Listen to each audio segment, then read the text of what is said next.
Welcome back to my channel fine maths classes.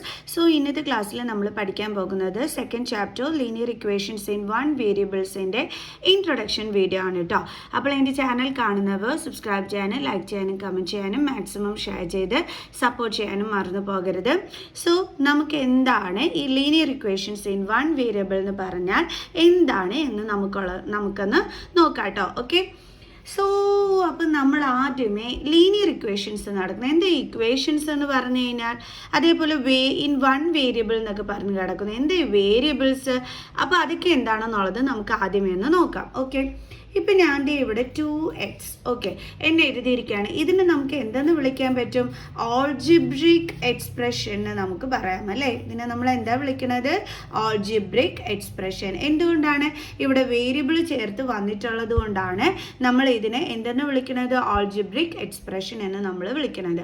Okay, variables എന്ന് പറഞ്ഞു കഴിഞ്ഞാൽ നമ്മുടെ ഇതിൽ വരുന്ന ആൽഫബറ്റുകളിൽ ABCD എന്നൊക്കെ പറയുന്ന XYZ എന്നൊക്കെ പറയുന്ന, അപ്പോൾ ആ ആൽഫബറ്റ്സിനെയാണ് നമ്മളിവിടെ വേരിയബിൾസ് എന്ന് വിളിക്കുന്നത്. ഓക്കെ, അപ്പോൾ ഇങ്ങനെ വേരിയബിൾസ് ചേർന്ന് വരുന്നതിനെ നമ്മൾ എന്തെന്ന് പറയുന്നു? ആൾജിബ്രിക് എക്സ്പ്രഷൻ എന്ന് വിളിക്കുന്നു. ഇപ്പോൾ 2x - 5 ഇത് എന്താണ്? ഒരു ആൾജിബ്രിക് എക്സ്പ്രഷൻ ആണ്. അതേപോലെ തന്നെ നമുക്ക് പറയാം 4x + 3 ഇതും എന്താണ്? ആൾജിബ്രിക് എക്സ്പ്രഷൻ ആണ്. എന്നാൽ ഇതുപോലെ കൊടുത്തിരിക്കുകയാണ്, അതായത് ഈക്വൽ സൈൻ വന്നിട്ട് ഇതേപോലെ വന്നിരിക്കുകയാണെന്നുണ്ടെങ്കിൽ ഇതിനെ നമുക്ക് എന്തെന്ന് വിളിക്കാം? ഇക്വേഷൻ എന്ന് നമുക്ക് വിളിക്കാം. മനസ്സിലായോ? അതായത് ഇവിടെ എന്ന് പറയുമ്പോൾ വേരിയബിൾ ഉണ്ട്, കോൺസ്റ്റൻ്റ് ഉണ്ട്, ഇക്വാലിറ്റി സൈൻ ഉണ്ട്. അപ്പോൾ ഇങ്ങനെയുള്ളതിനെ നമ്മൾ എന്തെന്ന് വിളിക്കുന്നു? ഇക്വേഷൻ എന്ന് നമ്മൾ വിളിക്കുന്നു. ഓക്കെ, ഈക്വൽ സൈൻ ഒന്നും ഇല്ലാതെ ഇതേപോലെ വരികയാണെങ്കിൽ നമ്മൾ അതിനെ ആൾജിബ്രിക് എക്സ്പ്രഷൻ എന്ന് വിളിക്കുന്നു. ഇനി ഈക്വൽ സൈൻ ഒക്കെ വന്നിട്ട് വരുന്നതിനെ നമ്മൾ എന്തെന്ന് പറയുന്നു? ഇക്വേഷൻ എന്ന് വിളിക്കുന്നു. ക്ലിയർ? ഇതിന് നമുക്ക് എന്തെന്ന് വിളിക്കാനറിയാം? ഒരു linear equation in one variable എന്ന് നമുക്ക് വിളിക്കാനായിട്ട് പറ്റും. എന്തുകൊണ്ടാണ് ഈ linear equation in one variable എന്ന് ഞാൻ ഈ ഒരു ഇതിനെ വിളിക്കാൻ കാരണം? എന്താ കാരണമെന്ന് അറിയാവോ? ഈ linear equation in one variable എന്ന് പറഞ്ഞു കഴിഞ്ഞാൽ എന്താ സംഭവം എന്നറിയാവോ? അതിൻ്റെ അകത്ത് ഒരു വേരിയബിളുമേ കാണത്തുള്ളൂ. അതിൻ്റെ പവർ എന്തായിരിക്കും? 1 ആയിരിക്കും. അതായത് ഈ ഇക്വേഷനിൽ ഒരൊറ്റ വേരിയബിളെ കാണും. ഇത് നോക്കിക്കേ, x മാത്രമേ ഇവിടെ ഉള്ളൂ. പിന്നെന്താ ഞാൻ പറഞ്ഞു തന്നത്? ആ വേരിയബിളിൻ്റെ പവർ എന്തായിരിക്കും? 1 ആയിരിക്കും. ഇവിടുത്തെ ഈ വേരിയബിളിൻ്റെ പവർ എന്താണ്? 1 ആണ്. അതുകൊണ്ടാണ് നമ്മൾ ഈ ഇക്വേഷൻ എന്തെന്ന് വിളിച്ചത്? Linear equation in one variable എന്ന് നമ്മൾ വിളിക്കാൻ കാരണം. മനസ്സിലായോ? അതായത് an equation containing only one variable with power 1. അതായത് ഈ ഒരു ഇക്വേഷനകത്ത് ഒരൊറ്റ വേരിയബിളെ കാണത്തുള്ളൂ. അതിൻ്റെ പവർ എന്തായിരിക്കും? 1 ആയിരിക്കും. അങ്ങനെയുള്ള ഇക്വേഷൻസിനെയാണ് നമ്മൾ എന്തെന്ന് വിളിക്കുന്നത്? Linear equation in one variable എന്ന് നമ്മൾ വിളിക്കുന്നത്. ക്ലിയർ? അപ്പോൾ നമ്മുടെ ഈ ചാപ്റ്റർ നെയിമിൻ്റെ മീനിങ് എന്താണെന്ന് മനസ്സിലായോ? എന്തായിരുന്നു നമ്മുടെ chapter name? Linear equations in one variable. എന്ന് വെച്ചാൽ എന്താ സംഭവം? An equation containing one variable with the power 1. അതായത് ഏത് ഇക്വേഷനിലാണോ ഒരു വേരിയബിൾ ഉള്ളത് അതിൻ്റെ പവർ 1 മാത്രമായിട്ട് വരുന്നത്, ആ ഒരു ഇക്വേഷനെ നമുക്ക് എന്തെന്ന് വിളിക്കാൻ പറ്റും? Linear equation in one variable എന്ന് വിളിക്കാൻ പറ്റും. ഇത് നിങ്ങളൊന്ന് പറയണം, linear equation in one variable ആണോ അല്ലയോ എന്നുള്ളത്. തീർച്ചയായിട്ടും അല്ല. എന്തുകൊണ്ടാണ്? ഇവിടെ 2 വേരിയബിൾസ് വന്നിട്ടുണ്ട് അല്ലേ. ഓക്കെ, അതുകൊണ്ട് തന്നെ നമ്മൾ റിജക്റ്റ് ചെയ്തു. അങ്ങനെയാണെന്നുണ്ടെങ്കിൽ ഇതോ 2x² + 3 = 5 ഇതും അല്ല. എന്തുകൊണ്ടാണ്? നമ്മൾ ആദ്യമേ പറഞ്ഞു linear equation in one variable, അതായത് ഒരു വേരിയബിളെ വരാൻ പാടുള്ളൂ. അതിൻ്റെ പവർ എന്തുമായിരിക്കണം? 1 ആയിരിക്കണം. ഇവിടെ പവർ എന്താണ് വന്നത്? 2 ആണ് വന്നത്. അപ്പം നമുക്കിതിനെ linear equation in one variable എന്ന് വിളിക്കാൻ പറ്റുമോ? ഇല്ല. അപ്പം പിന്നെ എങ്ങനെയുള്ളതിനെ നമ്മൾ വിളിക്കേണ്ടത്? ഇതുപോലെയുള്ളതിനെ. കണ്ടോ, ഇതിനകത്താണെങ്കിൽ ഒരൊറ്റ വേരിയബിൾ, അതിൻ്റെ പവർ ആണെങ്കിൽ 1 ഉള്ളൂ. ഇപ്പം മനസ്സിലായ എന്തുകൊണ്ടാണ് നമ്മൾ linear equation in one variable എന്ന് പറയാൻ കാരണമെന്ന്? ഇപ്പോൾ ചാപ്റ്ററിൻ്റെ നെയിം എന്താണെന്നും സംഭവം എന്താണെന്നും ഒക്കെ എൻ്റെ മക്കൾസിന് പിടികിട്ടിയോ? ഒരു ഇക്വേഷൻ എന്ന് പറഞ്ഞാലും എന്താണെന്ന് പിടികിട്ടിയോ? ഓക്കെ ആണല്ലോ. ഇനി ഇങ്ങനെയുള്ള ഇക്വേഷൻസിനെ നമ്മൾ എങ്ങനെയാണ് സോൾവ് ചെയ്യുന്നതെന്നാണ് ഇനി പഠിക്കാൻ പോണത്. ഓക്കെ, അതായത് ഇപ്പം നമുക്കിതാ ഇങ്ങനെ ഒരു ക്വസ്റ്റ്യൻ തന്നിരിക്കുക, x plus 3 is equal to 5. ഇതിനെ നമ്മളോട് ഈ ഒരു ഇക്വേഷന് സോൾവ് ചെയ്യാൻ പറഞ്ഞിരിക്കുകയാണ്.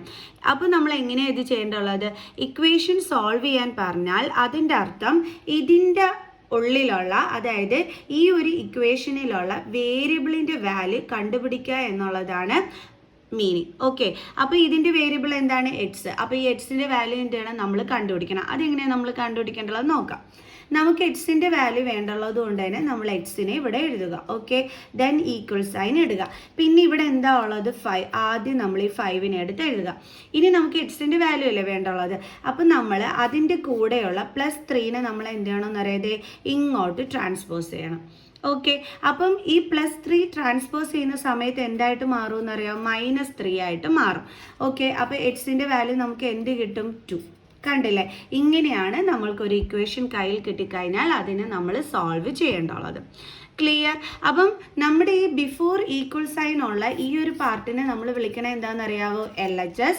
ആഫ്റ്റർ ഈക്വൽ സൈൻ ഉള്ളതിനെ നമ്മൾ എന്തെന്ന് വിളിക്കും?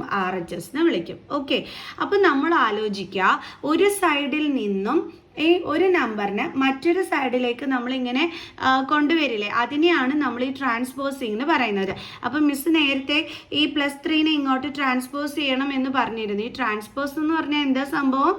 ഈ ഒരു സൈഡിലുള്ള നമ്പറിനെ നമ്മൾ ഇപ്പുറത്തെ സൈഡിലോട്ട് കൊണ്ടുവന്നില്ലേ, ആ ഒരു പ്രോസസ്സിനെ നമ്മൾ വിളിക്കുന്ന പേരാണ് ട്രാൻസ്പോസിങ്. കാരണം ഞാൻ നിങ്ങളോട് +3നെ ഇങ്ങോട്ട് ട്രാൻസ്പോസ് ചെയ്യണമെന്ന് പറയുമ്പം ചില കുട്ടികൾക്ക് ഈ ട്രാൻസ്പോസ് എന്ന് കേൾക്കുമ്പോൾ എന്താണെന്ന് മനസ്സിലാവില്ല. അവർക്ക് വേണ്ടിയിട്ടാണ് മിസ് പറഞ്ഞു തരുന്നത്. ട്രാൻസ്പോസിങ് എന്താണെന്ന് വെച്ച് കഴിഞ്ഞാൽ, ഇപ്പം നമ്മൾ ഈ സൈഡിലുള്ള ഈ ഒരു 3നെ നമ്മൾ ഇങ്ങോട്ട് കൊണ്ടുവന്നില്ല RHS സൈഡിലോട്ട്. അങ്ങനെ നമ്മൾ കൊണ്ടുവരുന്ന ആ ഒരു ട്രാൻസ്ഫർ ചെയ്യുന്ന ആ ഒരു പ്രോസസ്സിനെ നമ്മൾ വിളിക്കുന്ന പേരാണ് എന്ത്? ട്രാൻസ്പോസിങ്. മനസ്സിലായോ? ഇനി ട്രാൻസ്പോസിങ് എന്ന് വെച്ചാൽ അറിഞ്ഞുകൂടാതെ ആരും ഇരിക്കരുത്. സംഭവം പിടിയിട്ട് കാണുമെന്ന് മിസ് വിചാരിക്കുന്നു. ഓക്കെ, ഇനി മിസ് വേറൊരു എക്സാമ്പിളും ഇതേപോലെ തന്നെ കാണിച്ചു തരാം. 2x minus 3 is equal to 5. ഇതിനെ നമുക്ക് എന്താണ് നമുക്ക് വേണ്ടുള്ളത്? ഇവിടെ ഇതിനെ സോൾവ് ചെയ്യണം. സോൾവ് ചെയ്യുക എന്ന് പറഞ്ഞാൽ എക്സിൻ്റെ വാല്യൂ കണ്ടുപിടിക്കണം. എങ്ങനെയാണെന്നുള്ളത് നോക്കാം. അതിന് വേണ്ടിയിട്ട് നമ്മൾ ആദ്യം എന്ത് ചെയ്യണം? എക്സിൻ്റെ വാല്യൂ, അതായത് എക്സ് ഉള്ള ടേമിന് നമ്മൾ ഇവിടെ തന്നെ എഴുതണം. അതിനുശേഷം ഇതിൻ്റെ കൂടെ എന്താണോ കിടക്കുന്നത് അതിനെ നമ്മൾ എന്ത് ചെയ്യണം? ഇങ്ങോട്ട് ട്രാൻസ്പോസ് ചെയ്യണം. ട്രാൻസ്പോസ് ചെയ്യുക എന്ന് പറഞ്ഞാൽ മിസ് നേരത്തെ പറഞ്ഞു തന്നു, ഒരു സ്ഥലത്ത് നിന്നും മറ്റൊരു സ്ഥലത്തേക്ക് നമ്മൾ ഇതിനെ കൊണ്ടുവരികയല്ലേ ചെയ്യുന്നത്. അതായത് ബിഫോർ അതായത് LHS കിടക്കുന്നതിനെ നമ്മൾ RHSലോട്ട് കൊണ്ടുവരുന്നു. ആ പ്രോസസ്സിനെയാണ് നമ്മൾ ട്രാൻസ്പോസിങ് എന്ന് പറയുന്നത്. അപ്പോൾ ഇവിടെ നമ്മൾ ആരെയാണ് ട്രാൻസ്പോസ് ചെയ്യുന്നത്? -3നെയാണ് നമ്മൾ ട്രാൻസ്പോസ് ചെയ്യേണ്ടുള്ളത്. ക്ലിയർ? അപ്പോൾ ഈ ട്രാൻസ്പോസ് ചെയ്യുമ്പം നമ്മൾ ആദ്യം എന്താ ചെയ്യേണ്ടതെന്ന് വെച്ചാൽ ഈക്വൽ സൈൻ ഇടുക. ആദ്യം ഇവിടെയുള്ള നമ്പറിനെ എടുത്ത് എഴുതുക. അതിനുശേഷം മാത്രമേ ട്രാൻസ്പോസ് ചെയ്യുന്ന നമ്പറിനെ എടുത്ത് എഴുതാൻ പാടുള്ളൂ. അപ്പോൾ ഇത് -3 ആണ്. ട്രാൻസ്പോസ് ചെയ്യുമ്പോൾ എന്താകും? +3. ഓക്കെ, ഇനി ഞാനിപ്പോൾ ട്രാൻസ്പോസിങ് എന്താണെന്ന് നിങ്ങൾക്ക് ഞാൻ പറഞ്ഞു തന്നു. ഇനി ഈ ട്രാൻസ്പോസിങ് ചെയ്യുമ്പോൾ കുറച്ച് ചേഞ്ചസ് വരുന്നുണ്ട്. അതെന്തൊക്കെയാണെന്നും കൂടി പറഞ്ഞു തന്നാൽ നിങ്ങൾക്ക് കുറച്ചും കൂടി ഈസി ആകും. അതായത് ഇപ്പം നമ്മൾ ട്രാൻസ്പോസ് ചെയ്യുന്ന സമയത്ത് മൈനസ് സൈൻ ആണ് കിടക്കുന്നതെന്നുണ്ടെങ്കിൽ അത് ഇപ്പുറത്തെ സൈഡ് വരുമ്പോൾ എന്തായിട്ട് മാറും എന്നറിയാമോ? പ്ലസ് സൈനായിട്ട് മാറും. അതേപോലെ പ്ലസ് സൈൻ ആണെന്നുണ്ടെങ്കിൽ അത് അടുത്ത സൈഡ് വരുമ്പോൾ എന്താകും? നെഗറ്റീവ് സൈൻ ആകും. അതേപോലെ ഇൻറ്റു ആണെങ്കിൽ അത് ഇപ്പുറത്തെ സൈഡ് വരുമ്പോൾ എന്താകും? ഡിവിഷൻ ആകും.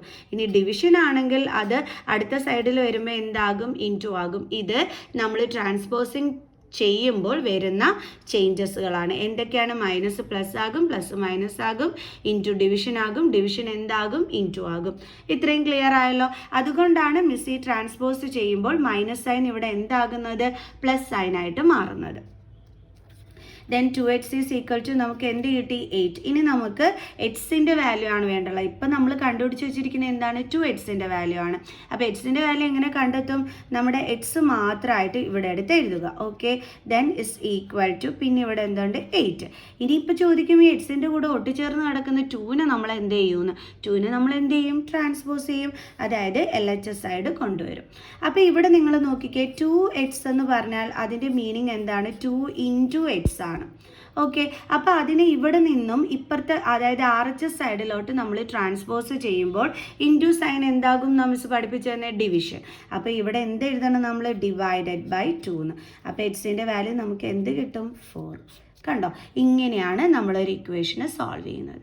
ഇനി ഇതിപ്പോൾ ഒരു സൈഡ് മാത്രമല്ലേ ഉള്ളൂ വേരിയബിൾ, ഇനി രണ്ട് സൈഡും വേരിയബിൾ വന്നാൽ എന്ത് ചെയ്യും? അതായത് LHS സൈഡും RHS സൈഡും വേരിയബിൾ വന്നാൽ നിങ്ങൾ എങ്ങനെയാണ് ചെയ്യേണ്ടുള്ളത് അതും കൂടി മിസ് പറഞ്ഞുതരാം. അതിനിപ്പോൾ ഒരു എക്സാമ്പിളായിട്ട് നമുക്ക് 2x + 3 = 5, നമുക്ക് 5 - 2x എന്ന് എഴുതാം. ഓക്കെ, അപ്പോൾ ഇതെങ്ങനെയാണ് നമുക്ക് ചെയ്യുന്നതെന്ന് നോക്കാം. ഇപ്പോൾ നമ്മൾ നോക്കിക്കഴിഞ്ഞാൽ ഇവിടെയുണ്ട് വേരിയബിൾ ഉള്ള ടേം, ഇവിടെയുണ്ട് വേരിയബിൾ ഉള്ള ടേം. ആദ്യം നമ്മൾ എന്താ ചെയ്യേണ്ടതെന്ന് വെച്ചാൽ ഈ വേരിയബിൾ ഉള്ള ടേമിനെ എല്ലാം കൂടി ഒരു സൈഡിൽ കൊണ്ടുവരണം. അപ്പോൾ മിസ് എന്താ ചെയ്യാൻ പോകണമെന്ന് വെച്ചാൽ ഇവിടുത്തെ 2x ഇവിടെ എടുത്ത് എഴുതിയിട്ട് ഈ -2xനെ മിസ് ഇങ്ങോട്ട് ട്രാൻസ്പോസ് ചെയ്യും. അപ്പോൾ ഇവിടെ -2x ആണ്, ട്രാൻസ്പോസ് ചെയ്യുമ്പോൾ മൈനസ് സൈൻ എന്തായിട്ട് മാറും? പ്ലസ് സൈൻ ആയിട്ട് മാറും. +2x = കണ്ടോ, ഇപ്പം എന്തായി? വേരിയബിൾ എല്ലാം തന്നെ LHS സൈഡിലായി. ഇനി ഇതിൻ്റെ കൂടെയുള്ള ഈ +3നെ നമ്മൾ എന്ത് ചെയ്യും? ഇങ്ങോട്ട് ട്രാൻസ്പോസ് ചെയ്യും. അപ്പോൾ ഇവിടെ ഓൾറെഡി ആരുണ്ട്? 5. എപ്പോഴും ഓർക്കുക, നമ്മുടെ ഇവിടെ ആരാണോ ഉള്ളത് അതെടുത്ത് എഴുതിയതിന് ശേഷം മാത്രമേ ട്രാൻസ്പോസ് ചെയ്യുന്ന നമ്പറിനെ എടുത്ത് എഴുതാൻ പാടുള്ളൂ. അല്ലാതെ ആരും ആദ്യം എടുത്ത് വെച്ചിട്ട് ട്രാൻസ്പോസ് ചെയ്യുന്ന നമ്പറിനെ എഴുതാൻ പാടില്ല. ഓക്കെ, അപ്പോൾ ഇവിടെ +3 ആണ്, അതിനെ ട്രാൻസ്പോസ് ചെയ്യുമ്പോൾ എന്താകും? -3. ക്ലിയർ? ഇപ്പം നിങ്ങൾ നോക്കിക്കഴിഞ്ഞാൽ കണ്ടോ, വേരിയബിൾ ഉള്ളതെല്ലാം ഒരു സൈഡിലായി, നമ്പേഴ്സ് എല്ലാം എന്തായി? RHS സൈഡിലായി.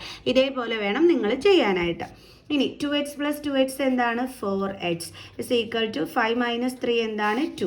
ദെൻ ഇനി നമുക്ക് എക്സിൻ്റെ വാല്യൂ അല്ലേ വേണ്ടുള്ളത്, അപ്പോൾ എക്സിനെ മാത്രം ഇവിടെ എഴുതുക. എന്നിട്ട് എക്സിൻ്റെ കൂടെയുള്ള 4നെ എന്ത് ചെയ്യണം? ഇങ്ങോട്ട് ട്രാൻസ്പോസ് ചെയ്യണം.